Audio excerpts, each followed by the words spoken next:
Hello दोस्तों, मेरा नाम है योगी और स्वागत है आपका आज की इस वीडियो में, जहां मैं अपना ओनरशिप रिव्यू शेयर करने वाला हूं आपके साथ इस टाटा एल्ट्रोज का। सबसे पहले बात कर लेते हैं भाई, ये जो गाड़ी है इसकी मैंने एक पहले वीडियो बना रखी है जिसमें मैंने इसकी मैन्युफैक्चरिंग डिफ़ॉल्ट जो है, जो कमियां हैं वो बता रखी हैं। आज की इस वीडियो में मैं बताऊंगा जहां से मैंने ये कार ली थी और जहां इसकी मैं सर्विस करवाता हूं, यानी कि क्लासिक मोटर से। उनका एक्सपीरियंस कैसा है, उनकी सर्विस कैसी है। ये गाड़ी मैंने 11/5/2023 को ली थी, 17 को ये रजिस्ट्रेशन हुआ था, तो वो वाली डेट है यहाँ।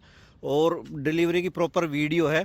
और इससे पहले वाली वीडियो में कई सारे भाइयों ने ये कहा है कि भाई आप खुल के डीलर का नाम लो, डीलर की मिस्टेक है जो भी इसमें, ये जो मिस्टेक है ना वो उसकी एक सेपरेट वीडियो बना रखी है, आप वहाँ देख सकते हैं। अभी मैं आपको एक दो चीज़ और बताता हूँ। एक टायर अपग्रेड की वीडियो और डाल रखी है मैंने, उस पर मैंने दिखाया था कि इसके जो टायर है ना वो अंदर अंदर से घिस रहे हैं। अभी यहाँ मैं थोड़ा जूम करके दिखाऊँ आपको। ये लाइन देखो आप और ये लाइन देखो, ये ज़्यादा घिस रही है, वो कम घिस रही है। सेम है इधर, यहाँ की भी अंदर वाली लाइन ज्यादा है और बाहर वाली कम है, मतलब बाहर वाली कम घिस रही है, अंदर वाली ज्यादा घिस रही है। तो इसके पीछे भाई टाटा जो क्लासिक मोटर्स है ना उन्हीं का ही हाथ है। कैसे वो मैं आपको बताऊंगा। और दूसरी चीज़ मैं आपको दिखाऊं, जैसे मैं यहाँ आपको ये पेंट क्वालिटी दिखा रहा था जो ये बार बार मतलब ये हर जगह से पपड़ी बन रही है, ये तो चलो ये मैन्युफैक्चरिंग फॉल्ट हो गया। अभी मैं डीलर का वो बताऊं। सबसे पहले स्टोरी मैं थोड़ी बताऊं आपको। ये जो बम्पर है ना, यहाँ एक मतलब कुछ लग गया था जिससे ये बम्पर टूट गया था, वो फोटो मैं आपके साथ शेयर कर दूंगा। और जो इम्पैक्ट था ना वो इतना था कि अंदर तक जो लोहे के पार्ट थे ना वो तक डैमेज हुए थे। अब ड्राइवर सीट पर बैठ के इतना ही पता लगता है। सबसे पहले बात करें भाई, ये बम्पर चेंज हुआ है। बिल मैंने ढूंढा था, मुझे मिला नहीं, पर बिल भी बहुत ज्यादा, शायद 14,000 के आसपास का ऐसा कोई बिल बना रखा था उन्होंने। सबसे पहले तो आप कलर देखो, यहाँ अगर आपको दिख रहा हो तो ये थोड़ा ब्लूइश है, ये थोड़ा येलोइश है। तो गाड़ी के कलर से पहली बात तो ये मैच नहीं हो रहा। दूसरी बात मैं आपको दिखाऊंगा, हर बम्पर ब्लैक कलर के आते हैं। ये आपको यहाँ ब्लैक दिख रहा होगा, इधर आपको ये ब्लैक दिख रहा होगा, ये देखो कलर छोड़ने लग गया। और ये दाग से भी दिख रहे होंगे आपको। दूसरी चीज़ यहाँ देखो, ये मतलब जो वो बहक के चलता है ना, वो ऐसे ये बहक के चलने लग गया। इधर दिखाऊं, यहाँ ये देखो, ये दरारें दिख रही होंगी आपको, ये दरारें बढ़ने लग गई। मात्र 7 महीने पुरानी गाड़ी है और करीब करीब ये मानो कि बम्पर को 5 महीने के आसपास हुआ है। कंडीशन आपने देख ली। अच्छा, अब आते हैं भाई टायरों पे। तो ये गाड़ी करीब करीब 1 वीक खड़ी रही थी क्लासिक मोटर्स भिवाड़ी, और उसके बीच में मेरी और जो भी जैसे सर्विस एडवाइजर होता है उनकी हमारी बात हुई है कई बार फोन पे। तो मैंने हर बार उनको यही कहा कि भाई ऐसा मत करना कि बम्पर आप चेंज कर दो, अंदर तक इसका जो लोहे के पार्ट है ना वो भी डैमेज हुए, तो एक बार देख लेना। उन्होंने हर बार यही कहा कि सर आप नो टेंशन रहो, हम पूरी चेक करके, जरूरी नहीं है ये, इसके अलावा भी पूरी गाड़ी का चेकअप करेंगे। अगर कहीं भी पूरी गाड़ी में कोई भी दिक्कत हुई तो हम आपको बता के और वो सही चीज, मतलब वो चीज सही कर देंगे। तो वहाँ थोड़ा ट्रस्ट सा बिल्ड हो गया कि चलो इतना कह रहे हैं तो कर ही देंगे। तो उस टाइम मैं गुड़गांव जॉब करता था, और जब मैं वहाँ से आया तो उसी दिन सेम डे मुझे जयपुर के लिए निकलना था। तो मैं जस्ट वहाँ से गाड़ी पिक करके और फैमिली के साथ मैं सीधा निकल गया जयपुर। जयपुर हमारे यहाँ से पड़ता है 200 किलोमीटर, तो 200 जाने का 200 आने का। गाड़ी लगभग 400 450 के आसपास चली, थोड़ी बहुत इधर उधर भी चली है। जब मैं घर आया तो हमारे घर डॉगी है, मैं आपको दिखाऊं, यहाँ उसने कई सारे निशान भी कर रखे हैं।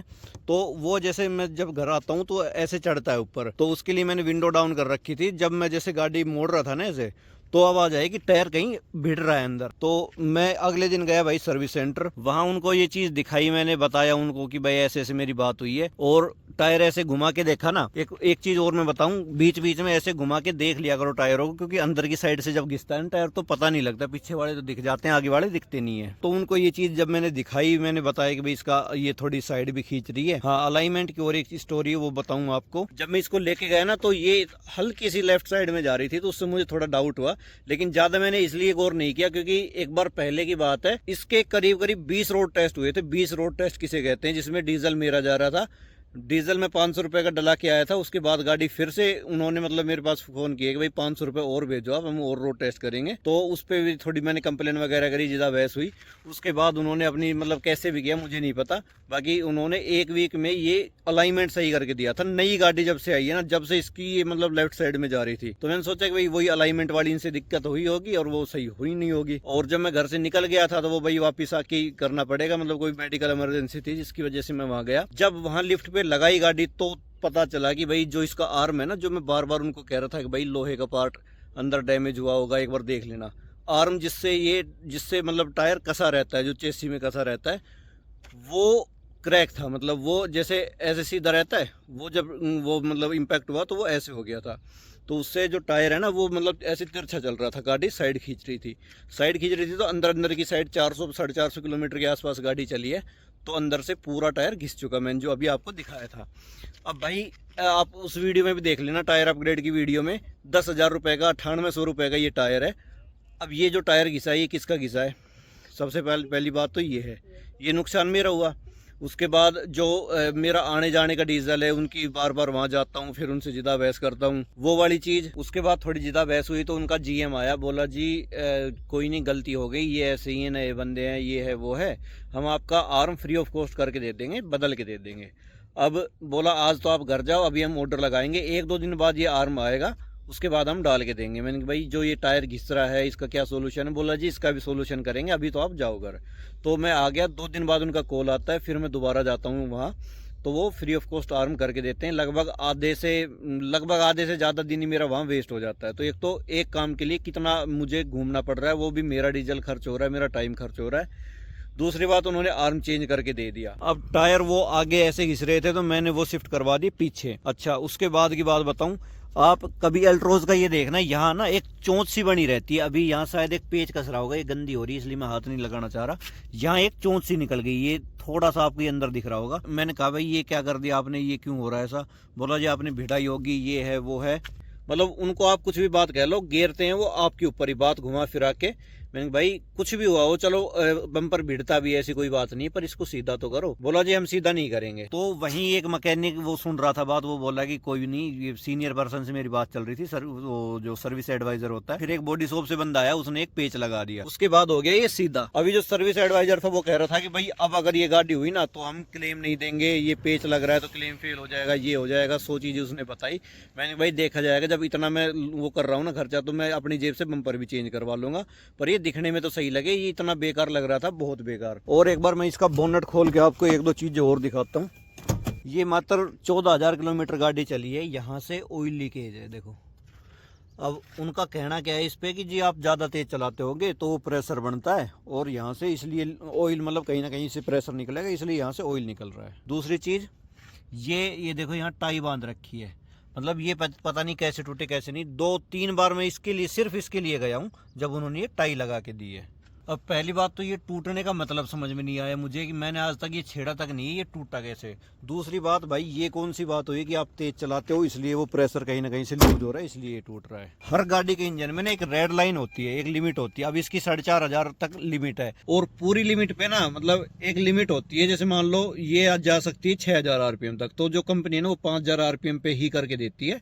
लगभग 1,000 आरपीएम कंपनी पहले से रोक के रखती है, ताकि मतलब जो उसकी लिमिट होती है ना, ये 6,000 पे भी अगर गाड़ी चलेगी ना तो भी इसमें कोई दिक्कत नहीं होगी। लोग ट्यून वगैरह करवाते हैं, तो वो जैसे अब ये मैं बता रहा हूँ 4,500 पे लोक है इसका, वो 5,500-6,000 आरपीएम तक भी ले जाते हैं, और गाड़ियां जब भी चलती है।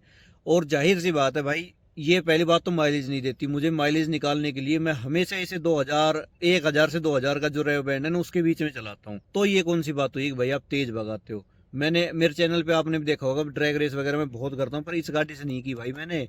और की है ना, नहीं चलो की भी है, वो चीज़ अलग चीज़ हो गई। ये कौन सा लॉजिक है कि आप तेज चलाते हो इसलिए लीक हो रहा है, बताओ। अब उन्होंने टाइट वगैरह किए हैं, देखो रुकेगा नहीं रुकेगा, वो जैसे जैसे पुराना होगा ना वैसे वैसे पता चलेगा। बाकी अभी तक भी लीकेज है वहाँ पे। आप एक चीज़ बताओ, मैं किलोमीटर दिखा देता हूँ एक बार आपको।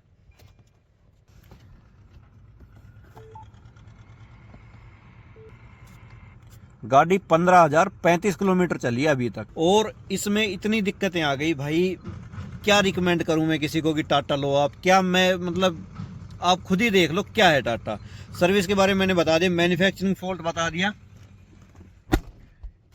मैन्युफैक्चरिंग फॉल्ट है या जो कुछ भी है मुझे नहीं पता भाई इस गाड़ी में क्या है। मुझे ये पता है कि टाटा से मुझे इस तरह की सर्विस मिल रही है। वो सर्विस एक्सपीरियंस मैं आपका, जो मेरा एक्सपीरियंस है वो आपके साथ शेयर कर रहा हूँ।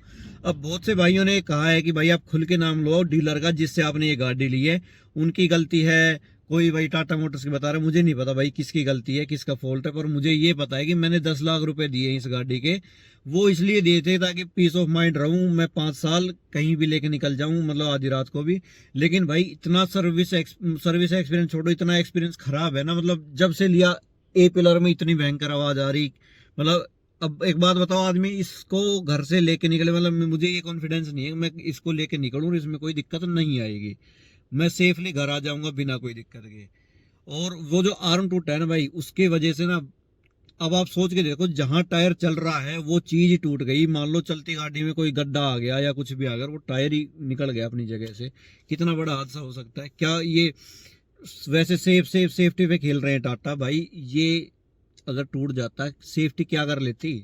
जब बताओ 100 की स्पीड पे गाड़ी चल रही है, टायर ही निकल गया उसका, टूट गया, और वो पलटी खाएगी, क्या होगा क्या नहीं होगा, 70 चीजें होगी भाई। इससे अच्छा तो मैं सुजुकी ना चला लूंगा, वो कभी एक्सीडेंट होगा तब की, ये तो आप खुद कर रहे हो, जानबूझ के एक्सीडेंट कर रहे हो। अब वो भगवान की दया से नहीं हुआ, अच्छी बात है, पर हो तो सकता था। टाटा वाले हैं, उन्होंने तो कर रखा था ना वो काम की एक्सीडेंट हो जाए। तो भाई अंदर बहुत दुख भरा पड़ा है। मैं आपको मतलब 1% बता रहा हूँ, जितना भी मेरे साथ हो रहा है ना, उसका सिर्फ 1% मैं आपके साथ शेयर कर रहा हूँ। और अब आप ही देख लो भाई, इससे ज्यादा मैं क्या ही बोलूं कि टाटा क्या है, क्या कर रही है। अब मैं खुल के बता रहा हूँ भाई, क्लासिक मोटर है अलवर में, इनका अलवर राजस्थान में इनकी मेन डीलरशिप है, उसका आउटलेट है भिवाड़ी में, जहां से मैंने ये गाड़ी ली। और कुछ लोग बोल रहे हैं कि भाई पीडीआई क्यों नहीं की? भाई पीडीआई मैंने विश्वास के ऊपर नहीं की। और जैसे भाई आपको पता है, जॉब वाले बंदे के पास इतना टाइम रहता नहीं है, तो एक विश्वास वाली बात थी कि चलो ठीक है, नई गाड़ी अच्छी होगी। शोरूम में एक बार नजर मार ली थी, वो एक के वो बूट लाइट और ये ग्लो बॉक्सी लाइट, ये 2-3 कमी मुझे लगी थी। वो बोला कि हम फिक्स कर देंगे, चलो वो बाद में उन्होंने कर भी दी। उसके लिए मुझे काफी चक्कर लगाने पड़े, उसके बाद इतनी सारी दिक्कतें आई भाई, इन्हें कौन फिक्स करेगा। और कुछ बंदे बोल रहे हैं भाई आपने उस टाइम क्यों नहीं देखी? भाई उस टाइम ये दिक्कतें थी नहीं, ये ओवर द टाइम धीरे धीरे आने लगी है। ये इतने डॉट आप खुद देख लो, अगर इतने डॉट पहले होते तो कोई भी कस्टमर अंदर नहीं, भाई कोई भी नहीं लेता, मैं भी नहीं लेता, आप भी नहीं लेते, कोई भी नहीं लेता। तो ये पता नहीं इन्होंने ढक रखे थे, क्या करे थे। अभी भी जब वो मैंने उनको दिखाया तो वो बोल रहे हैं सर हम यहाँ टचिंग कर देंगे, जैसे जहां जहां डॉट है ना वहां वहां हम स्प्रे मार देंगे। तो भाई वो स्प्रे तो 4 दिन बाद फिर उड़ जाएगा, ये कौन सा सोल्यूशन हुआ? और सॉल्यूशन भाई मुझे प्रॉपर इसका पता नहीं है। अगर आपको थोड़ी बहुत मतलब हो सकता है आपके साथ कोई ऐसा एक्सपीरियंस हुआ हो, या कैसे करना है, मुझे अभी तक नहीं पता कैसे डील करनी है। अभी तक मुझे जो जो समझ में आ रहा है, जो जो लोग मुझे आइडिया दे रहे हैं, बता रहे हैं, वो मैं कर रहा हूँ। आगे देखो जो भी रहेगा एक्सपीरियंस, जो सही होता नहीं होता, वो सारी चीजें मैं आपके साथ अब शेयर करूंगा। मैंने ये गाड़ी ली थी ड्रैग रेस वगैरह करने के लिए, पॉजिटिव वे में ली थी कि भाई ड्रैग रेस वगैरह करेंगे। 15 सीसी का 4 सिलेंडर टर्बोचार्ज इंजन है, अच्छा खासा ट्यून हो जाएगा, डीजल है, अच्छी पावर देगा, अच्छी माइलेज देगा। ये काफी कुछ सोच के मैंने ये गाड़ी ली थी। पर ना अभी मुझे मतलब मैंने एक तरह से यूट्यूब छोड़ ही दिया था, क्योंकि मैं ड्रैग रेस का कंटेंट निकालना चाह रहा था, वो ये कैपेबल है नहीं। अब मैंने 9 महीने कुछ भी नहीं किया, अब दोबारा मुझे करना पड़ रहा है, क्योंकि भाई कोई सोल्यूशन तो हो नहीं रहा। मैंने अपने बेस पे ऑफलाइन जैसे भी मतलब उनसे रिक्वेस्ट कर करा के, कंप्लेन वगैरह करके, जो भी हो सकता था ना वो सब कुछ करके देख लिया। अब लास्ट में भाई ये एक हथियार उठाया है मैंने। अब देखो ये कितना कारगर होता है, आप लोग कितना सपोर्ट करते हो। आगे देखते हैं भाई, जो भी होता है ना मेरे साथ एक्सपीरियंस, टाटा वाले क्या करते क्या नहीं करते, वो सारी चीजें मैं आपके साथ शेयर करूंगा। दोबारा से मुझे यूट्यूब करना पड़ रहा है, लेकिन मैं सोच रहा था कुछ और कंटेंट निकालने की, अब कंटेंट कुछ और निकल रहा है।